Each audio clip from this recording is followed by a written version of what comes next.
నమస్తే రమగారు. నమస్తే జయ. రమగారు, చందమామ కథ ఏదైనా చెప్పండి. పిసి సర్కార్ పేరు విన్నావా నువ్వు? పిసి సర్కార్ మెజిషియన్. అవును. ఆయన రాసినవో మరి రాయించినవో చందమామలో కొన్ని కథలు ఉన్నాయి జయ.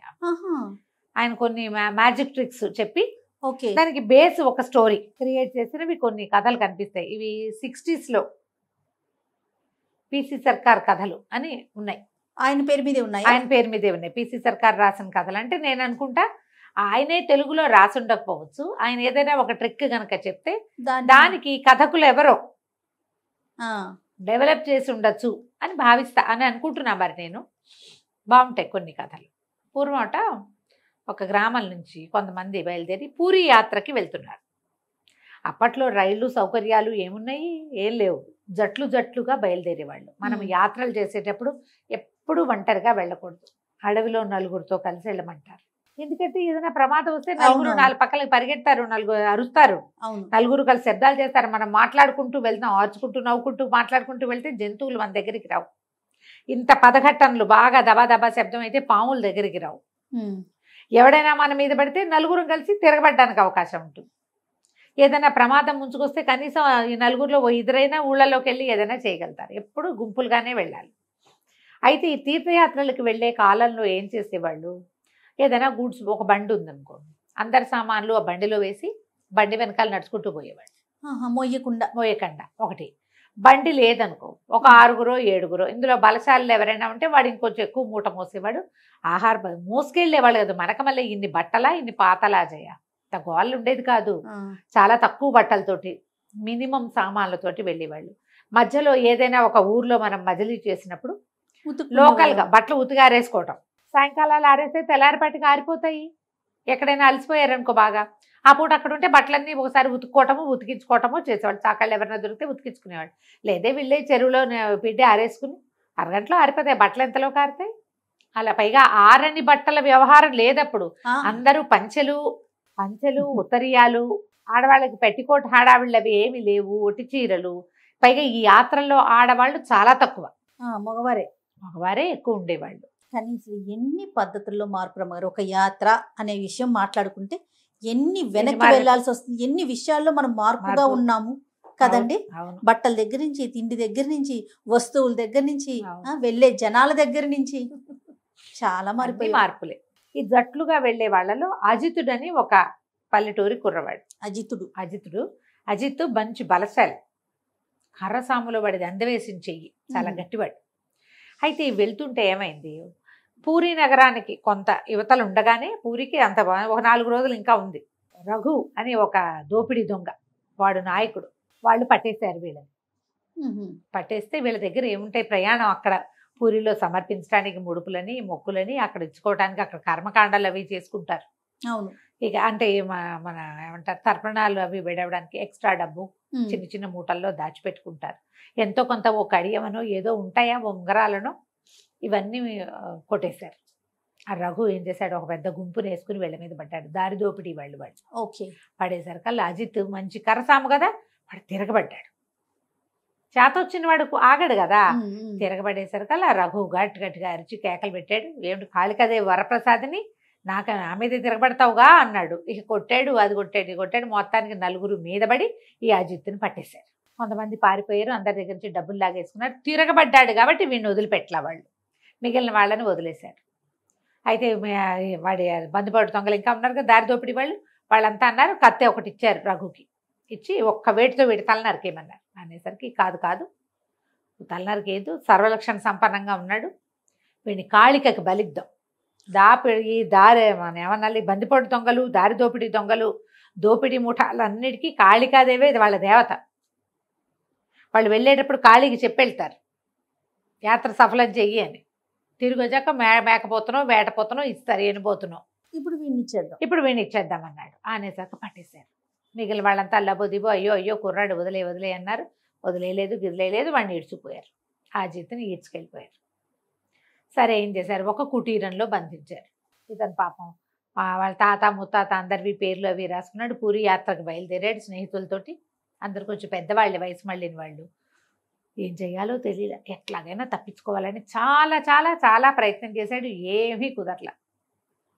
సరే రాత్రికి లాక్కుపోయారు కదా, తెల్లవారాక చూస్తే ఈ కుటీరానికి దగ్గరలో చుట్టూతా ఒక తోట, అది ఆ తోటలోనే ఉన్నాయి వీళ్ళ ఇళ్ళు. తోట ఒక రకమైన అడవి, మందార పువ్వులు చెట్లు, మందార చెట్లు ఎంత విరగబూసినాయో, ఎర్రగా జపాకుసుమాలు అంటారు, జపాపుష్పం అని రాస్తారు కథలో కూడా. ఎర్రటి పువ్వులు, దానిమ్మ చెట్లు, తర్వాత నిమ్మ చెట్లు ఉన్నాయి. ఒక నిమ్మ చెట్టు అయితే అసలు ఈ కుటీరానికి ఆనుకునే ఉంది, కిటికీలోంచి అందేలాగా ఉన్నాయి నిమ్మకాయలు. మధ్య మధ్యలో నిమ్మ చెట్టు గాలి కూడా వస్తుంది. ఇతను గట్టిగా గాలి పీల్చుకున్నాడు, వాసన వస్తుంది. ఏదైనా చేసి కంచి పారిపోవాలి, బయటికి వెళ్ళాలి, ఎట్లా అని ఆలోచిస్తున్నాడు. ఈ అజిత్ వాళ్ళ మేనమామ ఇంద్రజాలం చేసేవాడు, మ్యాజిషియన్ ఆయన. ఆయన దగ్గర కొన్ని ట్రిక్కులు నేర్చుకున్నాడు అజిత్. సరే ఆలోచించుకున్నాడు. తెల్లవారిన తర్వాత ఇంకొక 3 రోజుల వ్యవధి ఉంది దేనికి, బలివ్వడానికి. ఆ రఘు వచ్చాడు. నువ్వు కర్రసాములు మాత్రం నిన్ను మెచ్చుకోవాలి రోయ్, నువ్వు చాలా గట్టిగా తిరగబడ్డావు, అదే నువ్వు ఎట్లా ఉన్నావో చూడడానికి వచ్చాను, నీకేమి దెబ్బలు తగిలినాయేమోనని. ఎందుకంటే దెబ్బలు తగిలిన వాడిని కాళి బలికి వెళ్ళదు, దెబ్బలు తగలకూడదు అనేసరికల్లా అజిత్ అన్నాడు, సిగ్గులేదు నీకు, ఇంత పరాక్రమవంతుడివి, ఈ దారిదోపిడీలు ఏమిటి, ఇంత బలశాలివి, పని చేసుకుని బతకాలి మీరు. పైగా మా కాళ్ళు ఒప్పుకుందంటావు, కాళ్ళకి ఎందుకు ఒప్పుకుంటుంది? ఎవరినైనా కొట్టి చంపడానికి, ఇతరుల సొమ్ము ఉచితార్థం తీసుకుని తినడానికి కాళి ఒప్పుకుంటుందా?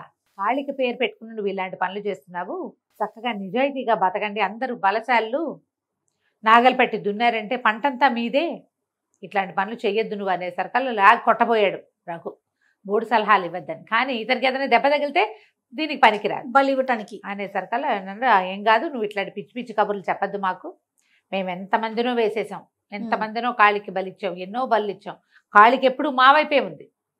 ఒకవేళ కాళి ఒప్పుకోలేదనుకో, ఆవిడకి నచ్చలేదనుకో, మేము ఎప్పుడు జయించేవాళ్ళం కాదు, కానీ మేము ఎప్పుడు జయిస్తున్నాం అంటే ఇప్పుడు ఒప్పుకుంటోంది. బలికి ఒప్పుకుంటుంది, బలికి ఒప్పుకుంటోంది. నువ్వు మేము బలిస్తాం, ఎనబోతనిస్తాం, ఏటపోతనిస్తాం అని చెప్పి వెళ్తున్నావు, మా పని సక్సెస్ అవుతుంది, ఏటనిస్తున్నాం. ఆమెకు నచ్చింది కాబట్టి అంటే, కాదు కాదు కాళి నాకు చెప్పింది, కాళికాదేవి చెప్పడం వల్లే నిన్ను మార్చడానికి వచ్చాను నేను అందుకే దొరికిపోయాను నీకు అనేసరికల్ నువ్వు ఇలాంటి కబుర్లు చెప్పొద్దన్నాడు. ఇద్దరు బోల్సేపు వాదించుకున్నారు. వాదించుకుంటే ఏమన్నాడు, సరే నేను నీకు నిరూపిస్తా, కాళికాదేవే నన్ను పంపించిందని నీకు నిరూపిస్తే ఏం చేస్తావన్నాడు అజిత్. అనేసరికి రఘు అన్నాడు, సరే నువ్వు నిరూపించు. ఎట్లా నిరూపిస్తావు అంటే, ఏదైనా ఒక సామాన్యమైన వస్తువు కావాలి అని అటు ఇటు చూశాడు. అక్కడ ఒక కాగితం పడి, ఆ కాగితాన్ని పర్రమని చింపాడు మధ్యలోకి. తను తెల్ల ముక్క పెట్టుకున్నాడు. తను ఒక పేపర్ తన దగ్గర ఉంది, 2వ పేపర్ రఘు చేతిలో పెట్టాడు. కాళికాదేవి దగ్గరికి వెళ్దాం అన్నాడు. కాళి దగ్గరికి వెళ్ళాడు. పెద్ద కాళికా విగ్రహం ఉంది అక్కడ. జపా పుష్పాలు తీసుకో, అమ్మవారికి దేంతో పూజ చేస్తారో మొత్తం మెడంతా మందార పువ్వుల మాల, అమ్మవారి పెద్ద జేజి దానికి బయట పెట్టి చక్కగా ఆయుధాలు అవి ధరించి మీదకి వస్తానన్నట్టుగానే ఉంది. అన్నీ మందార పువ్వులే. కింద పాదాల దగ్గర అంతా మందార పువ్వులు సమర్పించారు. ఒక బౌల్లో నిండా మందార పువ్వులు పోస్తుంది. జపా పుష్పం తీసుకో, ఆమెకు చాలా ఇష్టం కదా, నువ్వు నేను ఇద్దరు జపా పుష్పాన్ని పేపర్ కాగితం మీద రుద్దుదాం. కాళిక ఎవరి వైపు ఉంటే వాడు రుద్దిన కాగితం ఎర్రబడుతుంది, ఎవరి వైపు లేదో వాడికి నల్లగానో నీలంగానో వస్తాయి. నీ కాగితం నల్లబడుతుందో నా కాగితం నల్లబడుతుందో చూద్దాం.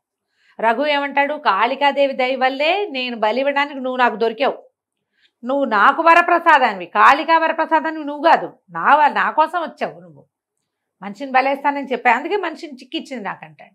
కాదు నిన్ను మార్చడానికే నన్ను నీకు చిక్కిచ్చింది అంటాడు అజిత్.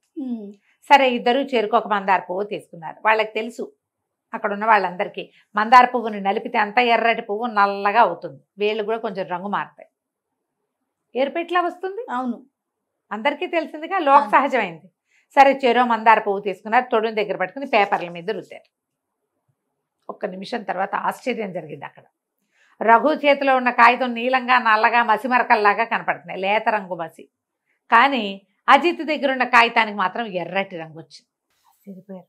ఊరిని కాళికాదేవి నిజంగానే వీడిని పంపించింది మనకి, మనం దుర్మార్గమైన పనులు చేస్తున్నామని మనని మార్చడానికి మనలాంటి ఒక బలశాలిని మన దగ్గరికి బలికి పంపించింది, వాడే మారుస్తాడని అందరూ దండాలు పెట్టారు.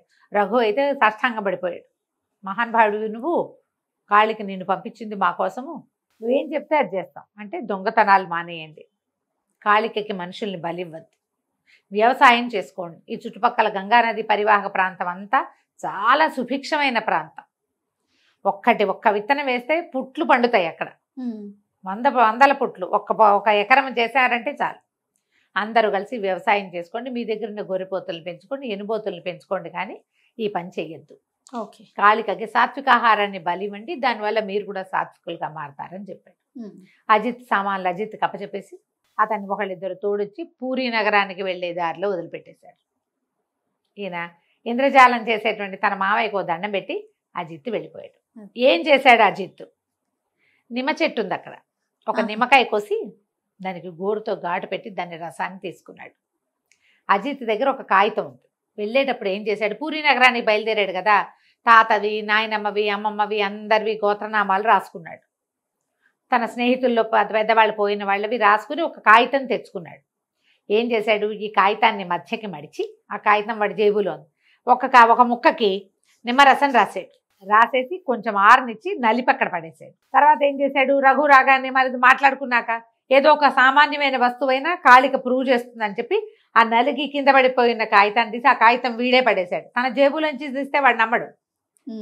జాగ్రత్తగా నిమ్మకాయ రసం రాసిన కాగితం తను ఉంచుకుని నిమ్మరసం రాని మామూలు కాగితాన్ని వాడికి ఇచ్చాడు. నిమ్మకాయ మీద మందార పువ్వు తగిలితే ఎర్రగా వస్తుంది. Magic trick. కాగితం మీద నీతో మందార పువ్వు రుద్దిచ్చామనుకో నీకు ఎరుపు రాదు. అదే నిమ్మకాయ ఉంటే వస్తుంది.